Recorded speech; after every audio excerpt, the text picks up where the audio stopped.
constaté dans le titre, on se retrouve pour un update lecture de roman cette fois-ci. Et j'ai pas envie de faire une intro très longue, donc on va s'y mettre tout de suite. Sachez juste que j'ai mélangé les vieux livres, donc les livres que j'ai lus il y a longtemps, hein, ils sont pas vraiment vieux, et les livres que j'ai lus récemment. Donc vous devriez avoir des avis plus complets, et pas 10 avis d'affilée qui durent 3 secondes et qui ne savent plus du tout de quoi parle le livre. Commençons donc tout de suite avec Nox de Élise Tang, je sais pas si ça se dit comme ça, je pense que oui, Tang, aux éditions du Chat Noir dans la collection Cheshire. J'ai lu ce livre parce qu'il faisait partie des présélectionnés pour le PLIB. Je crois que c'était à l'étape des présélections, mais je suis pas sûre de mon coup. Et du coup, à cette époque-là, j'avais commandé tous les Chats Noirs d'un coup, me disant, comme je sais que je les trouverais pas en librairie, autant les prendre tous d'un coup. Donc j'avais commencé par celui-ci qui finalement ne fait pas partie des finalistes, mais je me suis dit que tant pis, et puis c'est pas grave, je l'ai lu quand même. Il était sympathique. On suit une nana, je suppose celle-ci, qui s'appelle, il n'y a pas de nom derrière, fantastique, qui s'appelle Théa, et cette bonne vieille Théa a des problèmes parce qu'elle entend des voix, donc ça fait des années qu'elle est internée bien sûr, internée dans un hôpital psychiatrique où on essaye de l'aider avec ses fameuses voix, et on va la suivre à partir du moment où elle va sortir. Elle entend toujours les voix, mais elle arrive à peu près à maîtriser les crises, donc ça va, et puis elle est dans une mission très importante, et dans cette mission très importante, elle va croiser Cléa et Elias, je crois, de mémoire, et tous ensemble, tous les trois, vont élucider des mystères à propos de la ville dans laquelle habitent Cléa et Elias. C'était super sympathique. Ça commence à faire un petit moment que je l'ai lu, mais j'en ai quand même quelques souvenirs. Le truc, c'est que je l'ai arrêté en plein milieu, genre, parce que j'avais reçu un gros arrivage de manga, que j'avais commandé, hein, vous inquiétez pas de soucis là-dessus. Et le truc, c'est que vous le savez peut-être, mais je déteste mettre des mangas et des BD dans ma palle. Pour moi, les mangas et les BD, ça se lit tellement vite que même quand t'as le temps de les lire quand même. Et du coup, bah, je l'ai mis en pause pendant longtemps parce que c'était mes priorités, ces mangas-là, mais je les ai pas lus en un jour non plus, parce que quand tu commandes 10 mangas d'un coup, bah, t'as pas le temps de les caser en une journée. Donc, bah, je l'ai repris longtemps après. C'était bien, mais du coup, le fait d'avoir été stoppé en deux au milieu a fait que ça a coupé la dynamique. Après, je pense que c'est un mal pour un bien, parce que il me semble que ça commençait à me paraître long. Donc je me dis que c'est pas si mal que je l'ai coupé en deux. Donc voilà, mis à part la longueur. Alors pourtant, il est pas si épais, hein, mais je trouvais qu'il y a des moments qui étaient un peu lourds. Et je crois de mémoire que j'ai deviné la fin. Mais cette fois-ci, contrairement à un autre bouquin que vous verrez dans le deuxième update, je crois que je l'ai pas mis dans celui-là. Non, c'est dans l'autre update. Non, c'est dans l'autre update, je confirme. Il y a un livre où j'ai tout vu venir et ça m'a fait chier. Et du coup, je trouvais ça nul. Et vous allez d'ailleurs être surpris. Voilà. Mais en tout cas, ce livre était sympa. Et si vous êtes intéressé par les trucs un peu mystiques, mystérieux, le passé d'une ville, les habitants, qu'étaient-ils avant, machin, un petit village où tout se sait, bah c'est sympathique. Et vous devriez vous lancer dedans si vous aimez ce genre de choses. Ensuite, je vous présente un bouquin qui fait partie de ces bouquins-là que j'aurais dû lire il y a 10 ans, voire plus, hein, n'est-ce pas? Au niveau âge en tout cas. Il s'agit de La quête des Willan, n'est-ce pas? De Pierre Bottero. Évidemment, on ne le présente plus. Le tome 2, Les frontières de glace, aux éditions Rajo. Alors, je sais pas si c'est un verre. Je crois que c'est un format plutôt. Enfin, il est petit, donc est-ce que c'est un poche? Je crois. Bref, c'est un format poche. Celui-ci, je l'ai lu il y a un moment. Je ne me rappelle même plus quand je l'ai lu. Donc, je pense que c'était il y a vraiment longtemps. Pour le premier tome, on suit Camille, qui, un jour, sans faire exprès, va faire ce qu'on appelle, il me semble, un pas de côté, c'est-à-dire qu'elle va disparaître de notre monde à nous et apparaître dans un monde parallèle. Où elle va apprendre qu'en fait, dans ce monde parallèle, elle est hyper badass. D'ailleurs, pourquoi je vous ai fait un pitch? Je suis sûre que les 3/4 d'entre vous connaissaient déjà le pitch, et voire même l'ont déjà lu. Je ne sais pas. Et je ne sais pas non plus pourquoi je vous le présente, parce que je pense que vous l'avez déjà lu, et qu'il n'y a plus besoin de présenter ce livre, et que soit vous l'avez lu, c'était cool, soit vous l'avez pas lu, et vous n'allez pas plus le lire parce que je vous le présente. Mais bon, c'est pas grave, je vous le présente quand même, parce que je suis pleine de bonne volonté. Et vous aussi, n'est-ce pas? Bon, je comprends pourquoi cette saga a eu du succès. Après, je suis pas en mode waouh, c'est oufissime, machin. Parce que comme ça fait partie des pionniers, bah, y a plein de trucs qui sont pas surprenants. Enfin, c'est du fantastique pur et dur, si on peut dire. Et il n'y a rien d'extrêmement surprenant. Mais les personnages sont vraiment très cool, très sympathiques, très attachants. J'aime beaucoup. J'aime bien aussi les paysages, le monde, ce qui s'y passe, etc. etc. Et c'était une lecture très chouette. Je lirai le tome 3. Et je pense de toute façon que ça présage clairement que je lise la suite et tout ce qui est l'univers des Willan et d'Elana et tout ça, tout ça, tout ça. Mais je vais y aller mollo, n'est-ce pas? Parce qu'étant un auteur décédé, c'est limité, hein, le nombre de livres produits, donc bon, on va y aller lentement. Vous remarquerez que contrairement à d'habitude, je n'ai pas dit je le conseille à ci, à ça, à quoi, à qu'est-ce. Je le conseille à tout le monde, évidemment. Ouais, mais vous connaissez tous, donc il n'y a pas besoin de vous le conseiller, n'est-ce pas? Il y a fort fort longtemps, dans le pays de fort fort lointain, j'ai lu Les Tambours de l'automne, c'est-à-dire le 4e tome d'Outlander de Diana Gabaldon, évidemment, aux éditions J'ai lu, dans la collection Pavas. Je blague, n'est-ce pas? Pour ceux qui n'auraient pas saisi. Ouais. I've got your back, people qui don't understand the second degré, n'est-ce pas? Bref, donc le tome 4 qui correspond inévitablement à la saison 4, vous vous en doutez bien. Donc peut-être que certains d'entre vous ont déjà vu la saison à l'heure à laquelle je vous présente ce livre, puisque moi-même je l'ai déjà regardé.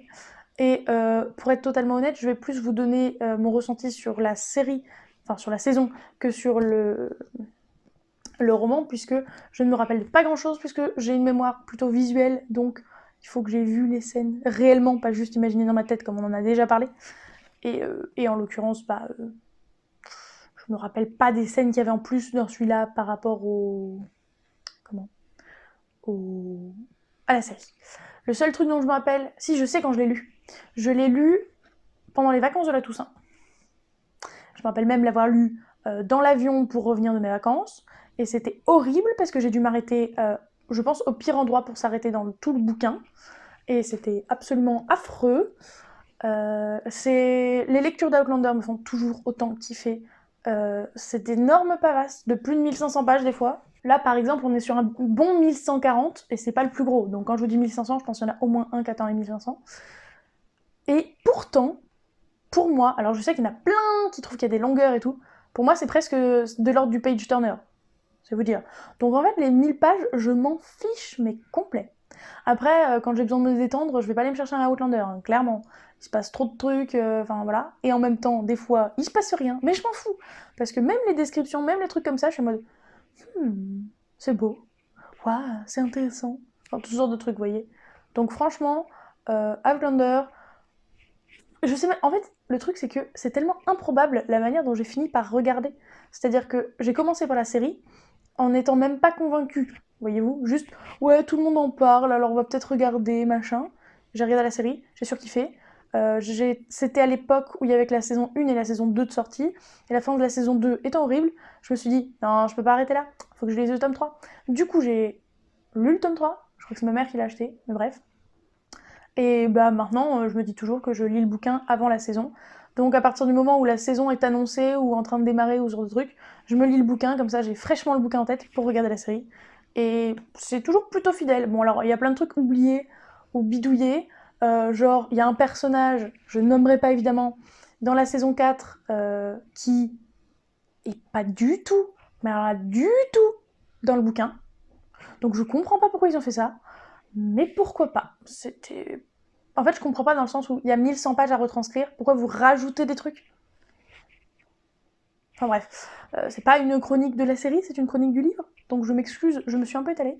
Mais Outlander, c'est trop bien. Soyez juste prévenus, apparemment, mais comme je vous l'ai dit, je n'ai pas lu les deux premiers. Le premier est chiant du point de vue du féminisme parce que c'est Nawak. Et le tome 2 est relou parce que c'est hyper politique. Après, si vous aimez ça, tant mieux pour vous, hein, mais voilà. En tout cas, moi j'adore, je lirai la suite avec plaisir. Et ma mère a déjà le tome 5, donc j'ai juste à lui piquer quand j'aurai envie de lui lire. Mais ma palle est tellement longue que ça attendra la sortie de la série. J'ai aussi lu, vous vous doutez bien, en 6 mois quand même, fallait au moins en lire un, une romance hôpital. Yes! Ou pour être exact, une romance handicap, puisque hôpital, il n'y a que des tout petits bouts.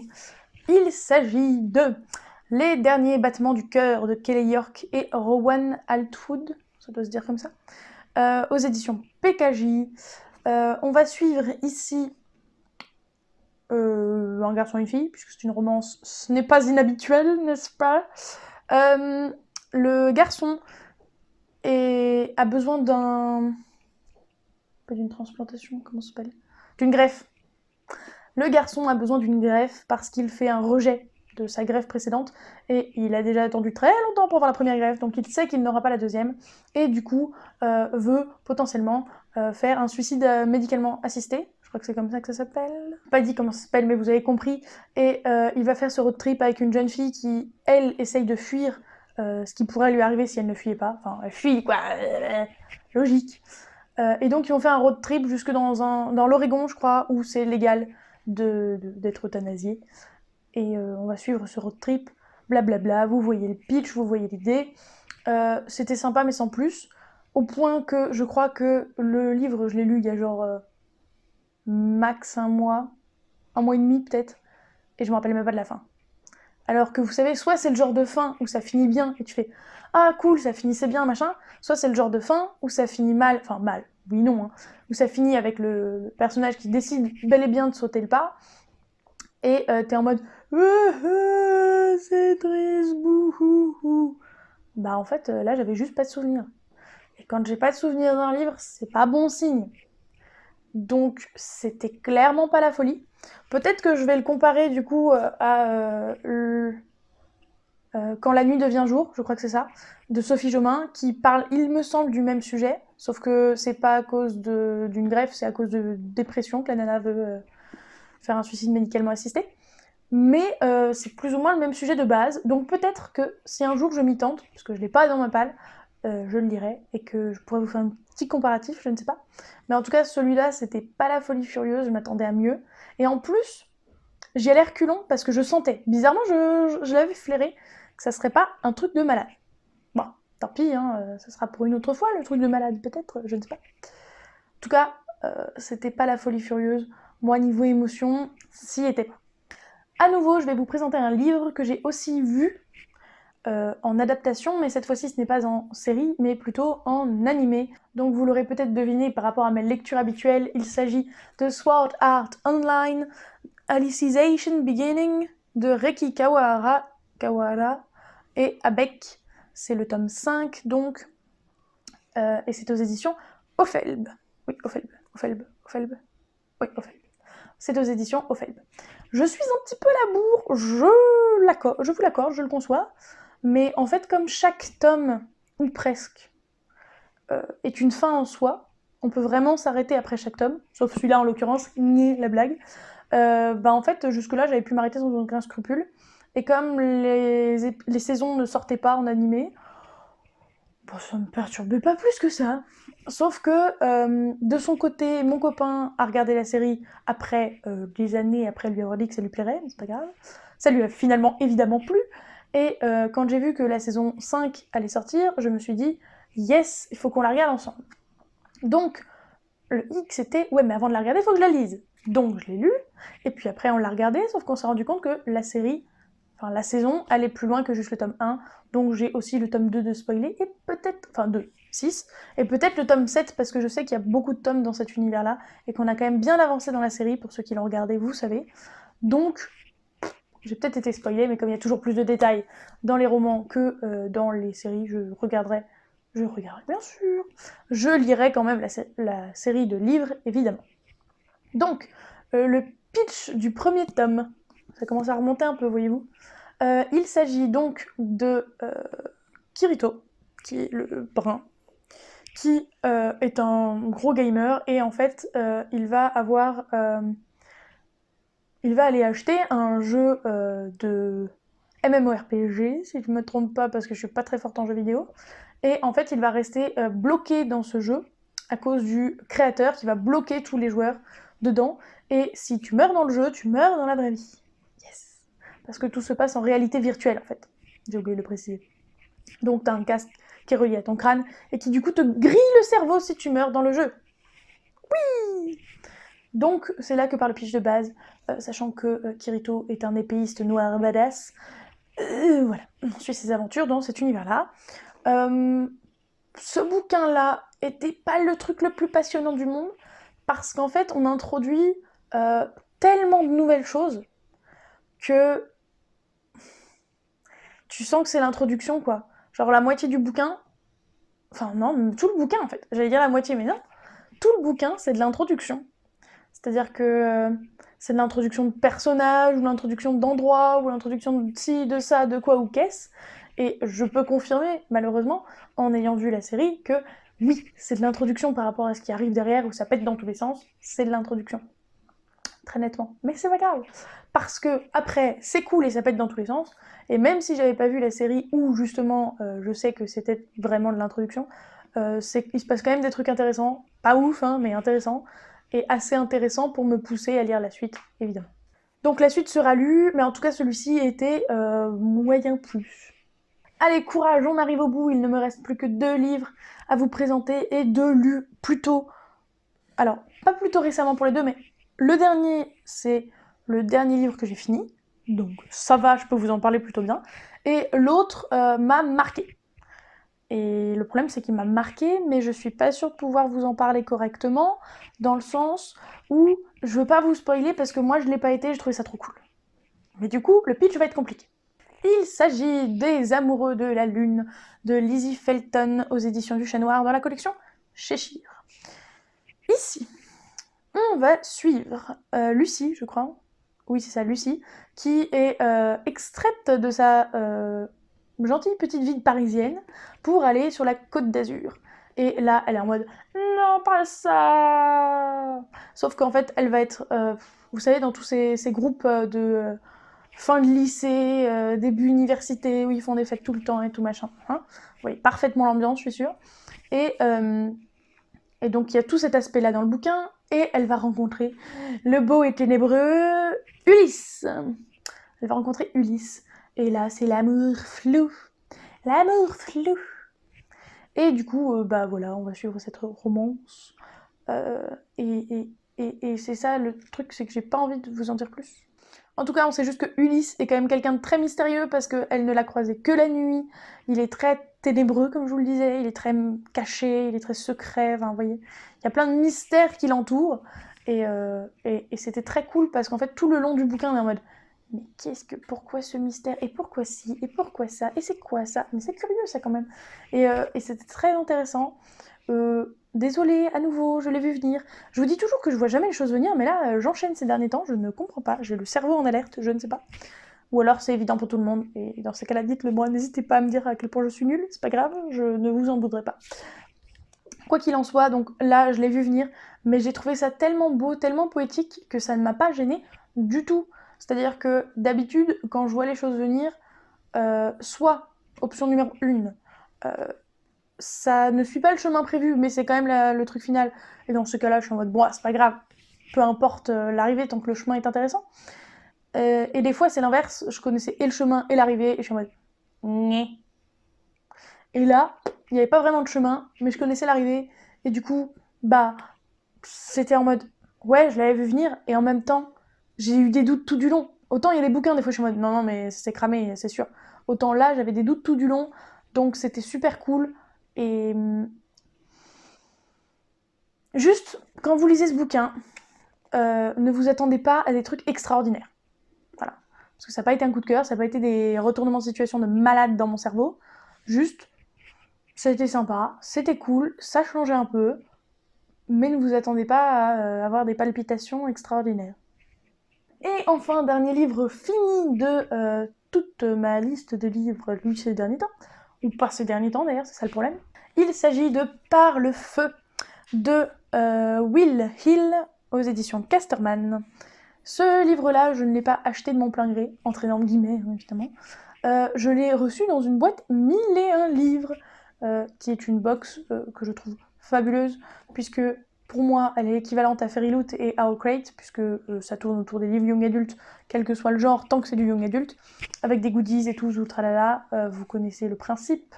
Et c'est génial, parce que les bouquins sont en français, donc je peux les lire à un rythme de lecture normal, comme ce livre-ci de Par le feu, qui était donc le livre de mars, je crois. Oui, c'est ça, c'était le livre de Mars. Et c'était très cool. Par le feu, donc, il s'agit d'une nana qui s'appelle Moonbeam, probablement cette nana, qui était dans une secte. Et en fait, le truc, c'est que, bah, elle, comme elle n'y est pas née, mais elle y a vécu quasiment toute sa vie, elle voit pas forcément le mal tout de suite, et on va la suivre. Et dans le présent, une fois qu'elle a été libérée de sa secte, une fois que les fédéraux, ou je sais pas qui, je sais plus qui, sont venus les sauver, et son passé, quand elle raconte justement à un psychiatre après ce qui lui est arrivé, comment, pourquoi, où, etc., etc. Et c'est passionnant. Alors c'est complètement rageant, c'est très énervant, comme le disait Louise Petrouchka de la chaîne Mademoiselle dans LMK, donc Laisse-moi kiffer, parce que j'adore les podcasts et celui-là c'est le meilleur. Donc Laisse-moi kiffer, yes, c'est trop bien, suivez. Bref, elle l'avait lu et elle en avait fait. Alors c'était ouf. J'ai reçu le bouquin et le podcast, je l'écoutais quelques jours plus tard et elle n'arrêtait pas d'en parler dans le podcast quelques jours plus tard. J'étais en mode, bon, ok, je prévoyais pas forcément de le lire tout de suite, mais en fait, finalement, je vais le lire tout de suite. Et c'était une très bonne idée parce qu'il était très bon et comme elle le disait, je disais tout à l'heure, euh, tu deviens barjo à plusieurs reprises. Il y a plusieurs reprises où tu te dis, mais pourquoi ils font ça? Pourquoi c'est débile, c'est ridicule, enfin bref. En tout cas, les émotions que je n'avais pas ressenties dans Les Amoureux de la Lune, je les ai trouvées là. Alors, c'est pas du tout le même genre d'émotion, mais je les ai trouvées là parce que ce bouquin était top. Surtout, ce qu'il faut savoir, c'est que c'est inspiré vaguement, largement, très loin d'une vraie secte. Alors, apparemment, c'est un vrai fait aux États-Unis. Je suis désolée, je peux pas vous le ressortir parce que je ne connais pas l'histoire des États-Unis, voyez-vous. Mais c'est un vrai fait, c'est une vraie histoire. Et ça a été inspiré de très très loin parce que l'auteur explique à la fin qu'il voulait pas offenser les personnes qui y avaient survécu et qu'il voulait pas non plus dramatiser ou faire du divertissement autour de leur histoire tragique à eux. Voilà. Mais en tout cas, c'est un peu le... En même temps, c'est vrai, en même temps, c'est pas vrai. Vous voyez le truc? C'est que c'est une situation inventée à partir de faits plutôt factuels. De faits factuels. Oui, des faits factuels, Clem. Bien sûr, des faits factuels. Je pense que vous avez compris où je veux en venir. En tout cas, c'était très très très très bon. Étant donné que je ne note plus mes lectures, genre littéralement prendre des notes, pas juste 5 étoiles sur 5 ou je sais pas quoi, j'ai pas pris la peine de réfléchir à est-ce que c'est un coup de cœur ou pas. Je pense pas que ça soit un coup de cœur, mais c'est un coup de poing. En tout cas, c'est sûr. Parce que j'avais jamais lu ce genre de lecture à propos d'une secte ou à propos d'emprisonnement, enfin d'enfermement, c'est pas emprisonnement, enfermement. Et c'était vraiment chouette, quoi. C'était vraiment trop bien. Entre la relation de Moonbeam avec son psychiatre et un agent fédéral qui vient aussi écouter ce qu'elle raconte, et le passé, où à chaque fois que j'étais dans le passé, j'étais captivée par ce qui se passait. Au début, le présent, ça me saoulait. Mais bon, t'es obligé de commencer par le présent pour avoir les flashbacks, puisque les flashbacks, c'est quand elle raconte au psychiatre. Faut bien que ça commence quelque part. Et donc, tu vois au fur et à mesure Moonbeam qui s'ouvre et qui finit par se dire non, mais pourquoi je leur raconterais pas en fait faut que j'arrête de garder en tête toutes ces idées à con que m'a foutu l'autre idiot en tête. Enfin bref, c'est vraiment une lecture ouf. Et je crois que si. J'aime bien faire ça, mais si de cette update vous ne devez retenir qu'une lecture, c'est Par le feu de Will Hill, qui est vraiment, vraiment très très cool. Et c'est avec ce super livre et ce coup de poing que je clôture cette vidéo update lecture de roman. Je vous souhaite d'excellentes lectures, en tout cas j'espère que vous en avez eu ces derniers temps, et si c'est le cas, n'hésitez pas à me recommander les livres en question dans les commentaires. Je vous incite très fortement à mettre un pouce bleu et à vous abonner si ce n'est pas déjà fait. D'ailleurs, si ce n'est pas déjà fait, qu'attendez-vous? En tout cas, moi je vous fais de gros bisous, je vous souhaite de nouveau d'excellentes lectures, et je vous dis ciao!